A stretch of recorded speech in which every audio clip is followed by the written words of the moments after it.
Hi guys, so in today's video we'll analyze Fusion Microfinance. So Fusion Microfinance basically मतलब नाम से मालूम पड़ रहा है they are into your microfinance lender है मतलब ये जो आपका जॉइंट लैंडिंग ग्रुप में जो लोन्स देते हैं जो गांव के औरतों को मतलब एक दूसरे के सामने एक सेंटर पे बुला के दे गिव आउट लोन्स मतलब प्योर अनसिक्योर्ड सेगमेंट है एंड इनकम जनरेटिंग लोन्स होते हैं life stock traders individual loans भी हो सकते हैं तो दैट इज इनटू उनका भी एवरेज टिकट साइज अराउंड 30-40,000 के आसपास होता है जो माइक्रो फाइनेंस लोन होते हैं तो अराउंड 95% ऑफ द बुक जो है वो माइक्रो फाइनेंस से आता है around that is unsecured and जो दूसरा जो 5% है that is secured and that comes from around your MSME वाला सेगमेंट मतलब ये शॉपकीपर लोन्स किराना स्टोर वाले को लोन देते हैं तो फ्यूजन माइक्रो फाइनेंस का बेसिकली देखिए तो they are present in around 22 states and they have around 1463 branches अभी सब माइक्रो फाइनेंस लेंडर्स जो है from credit access Grameen to fusion मतलब ऑल अरमान हो गया फिर आपका स्पंदना स्फूर्ति सेटिन क्रेडिट कार्ड फिर मुथूट माइक्रो फाइनेंस सब में मतलब बहुत प्रॉब्लम्स हो गए सब ने एयूएम का ग्रोथ का गाइडेंस कम कर डाला है कोई तो गाइडेंस ही नहीं दे रहे क्योंकि कस्टमर्स मतलब ऑल आर ओवर लेवरेज्ड डेलिंक्वेंसीज बढ़ रहे एसेट क्वालिटी ख़राब हो रहे हैं तो मतलब बेसिकली देखेंगे ना तो एयूएम का ग्रो एयूएम का साइज फॉर फ्यूजन फाइनेंस देखेंगे तो that is around 11,500 crore and the AUM grew around 15% Y disbursement the grew 30% Y तो कभी भी ऐसा प्रॉब्लम्स होता है ना और सब कंपनीज का डिसबर्समेंट का ग्रोथ जो है वो डी ग्रोथ ही हुआ है मतलब नेगेटिव ही होगा growth almost all the companies in micro finance segment क्योंकि जब भी मतलब ऐसा कोई प्रॉब्लम होता है तो the companies focus more on your collection asset quality पे ज़्यादा ध्यान देते हैं versus giving out more loans to the new to credit customers नए कस्टमर्स को मतलब उनसे मतलब उनको लोन देने से अच्छा they play around with existing customer and वहाँ पे ही दे स्केल अप तो दे आर जो ऑपरेटिंग प्रॉफिट होता है that grew around 18% Y and net interest income ग्रू 30% उनका जो पैट था दैट डी ग्रू 350% मतलब अभी उनका जो पैट था for this quarter was around they reported loss of 300 crore versus profit of 125 crore Y O Y देखेंगे तो मतलब उनके जो क्योंकि पी पॉप तक तो बराबर 18% ग्रोथ हुआ P pop is basically your pre provision operating profit मतलब योर जो इनकम नेट इंटरेस्ट इनकम होता है उसमें से माइनस योर ऑपरेटिंग एक्सपेंस जो निकालते हैं हम लोग तो प्री प्रोविजन जो इनकम था pre provision operating P pop जो था दैट ग्रू अराउंड 18% एंड उनका जो तो फिर पी पॉप के बाद आता है योर प्रोविजंस तो प्रोविजंस का जो था दैट ग्रू 8x मतलब अगर if you are providing around 1 rupee का आपने प्रोवाइड किया फॉर अज्यूमिंग 100 रुपीज़ आपने जो लैंड किया उसके सामने आप you are providing 1 rupee this month तो next month you are providing around 8 rupees तो वो ही मतलब एक मेजर जो कॉस्ट था इम्पेयरमेंट कॉस्ट जो बोलते हैं दैट ग्रू मतलब सब क्योंकि कस्टमर्स का जो ओवर लेवरेज हो गया कोई customer they were not paying the E M Is on time तो उसके वजह से द प्रोविजन वेंट अप तो 8x हो गया प्रोविजन तो उसमें उनका जो पैट था मतलब पैट तो गया ही लॉस रिपोर्ट कर दिया ऑफ 300 करोड़ तो इनका Q1 में भी लॉस ही रिपोर्ट किया था इन लोग ने Q1 में I think the loss was around 30-40 का जब भी पूरे इंडस्ट्री में सबको प्रॉब्लम्स तो स्टार्ट हुआ था but that weren't that bad compare to fusion तो फ्यूजन और ये स्पंदना स्फूर्ति जो है मतलब they are the worst micro finance lenders present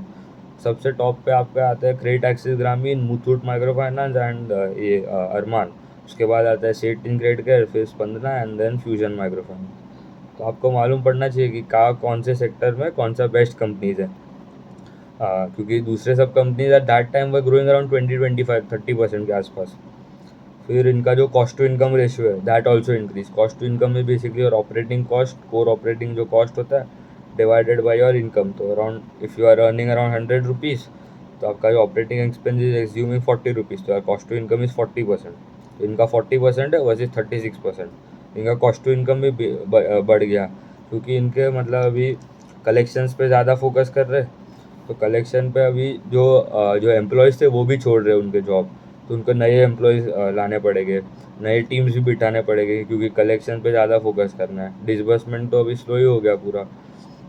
उसके बाद उनको भी ट्रेन करना पड़ेगा, तो वहाँ पे भी कॉस्ट बढ़ गया। तो that's why the cost to income में वॉज अराउंड 40% वर्सेज 36%। फिर जो और PAR zero is basically a portfolio at risk. Portfolio at risk होता है, फिर एक होता है डीपीडी होता है और डेज पास्ट ड्यू, एंड दूसरा होता है your SMA, that is your special mention accounts. ये तीनों का मतलब सिमिलर ही होता है।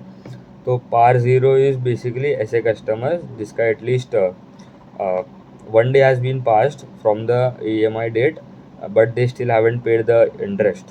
तो मतलब ऐसा इंटरेस्ट इज नॉट पेड, मतलब टाइम पे पेमेंट नहीं किया इंटरेस्ट का, EMI का।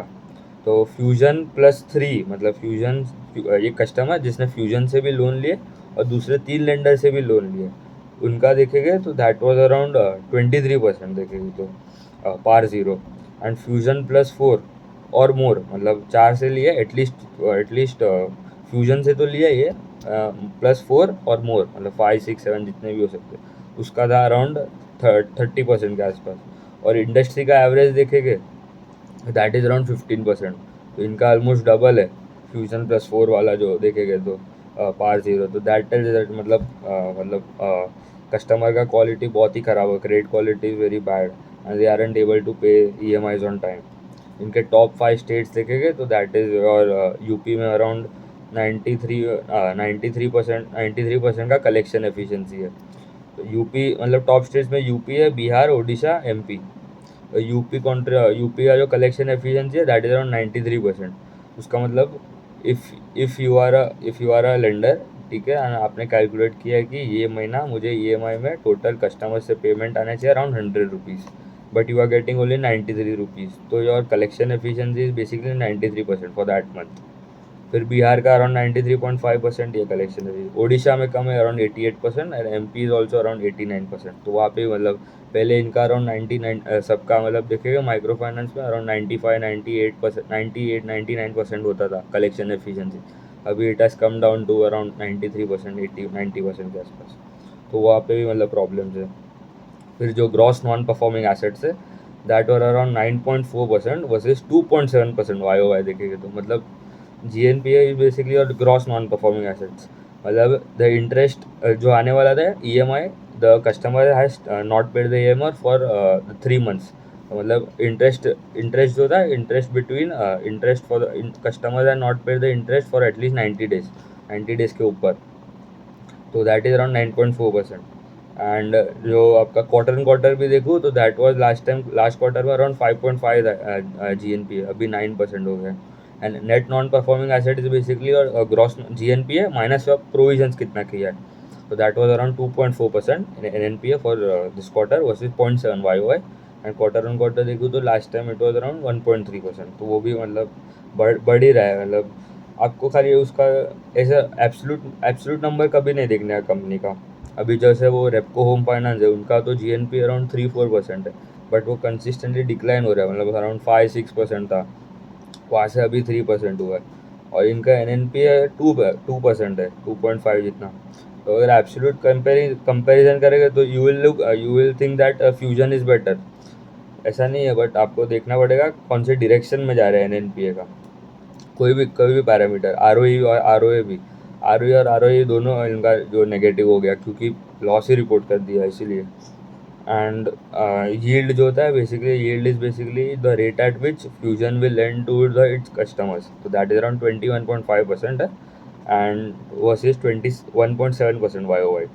And cost of borrowing is the rate at which fusion will borrow money from other banks, other NBFCs।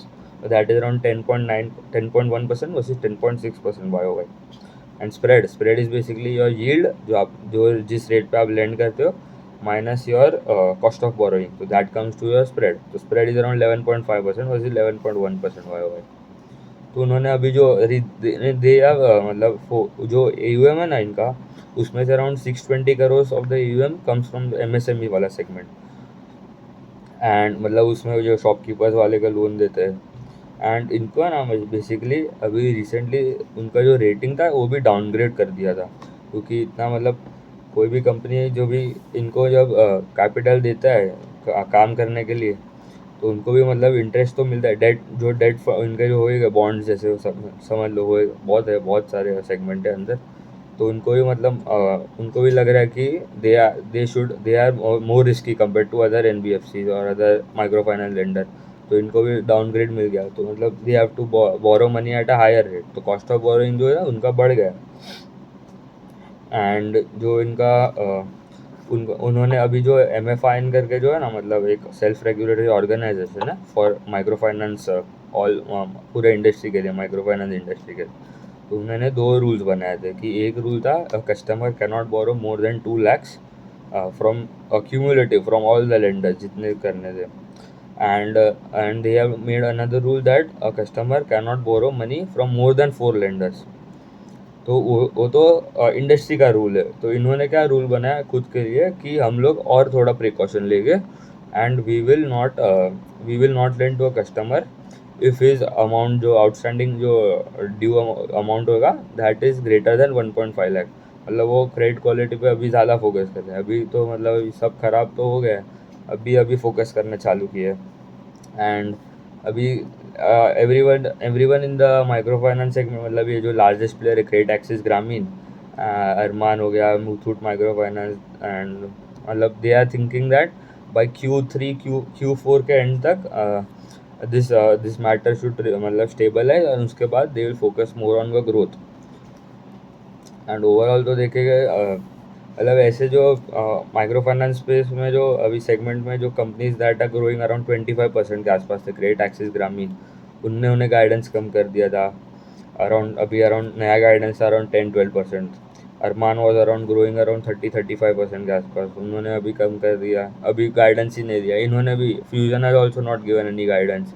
फिर Satin credit care revise it guidance to around 10-12% का EBM growth. पहले दे ग्रू around 18-20% के आसपास। तो track करना पड़ेगा क्यों, मतलब अभी मैनेजमेंट का कमेंट्री भी इफ इट इम्प्रोवाइजेस, तो वहाँ से मतलब स्टॉक स्टार्ट्स टू रन, उससे मतलब बॉटम आउट हो जाएगा सेक्टर। मतलब बॉटम आउट तो नहीं होगा, बट द नंबर्स में रिफ्लेक्ट तो नहीं होगा, बट मैनेजमेंट का कमेंट्री जब चेंज होगा ना, वहाँ से ही मतलब द पूरा जो इंडस्ट्री है, मतलब जो भी प्लेयर्स है इन द इंडस्ट्री, उनके जो स्टॉक्स हो गए that that tends to rebound from that levels. क्योंकि मतलब मेन जो ट्रिगर होता है वो तो मेन मैनेजमेंट को ही मालूम है। And then if it reflects in the आपका जो स्टेट में फाइनेंशियल रिजल्ट्स है उसमें, तो दैट इज मोर बेटर। ठीक है, थैंक यू।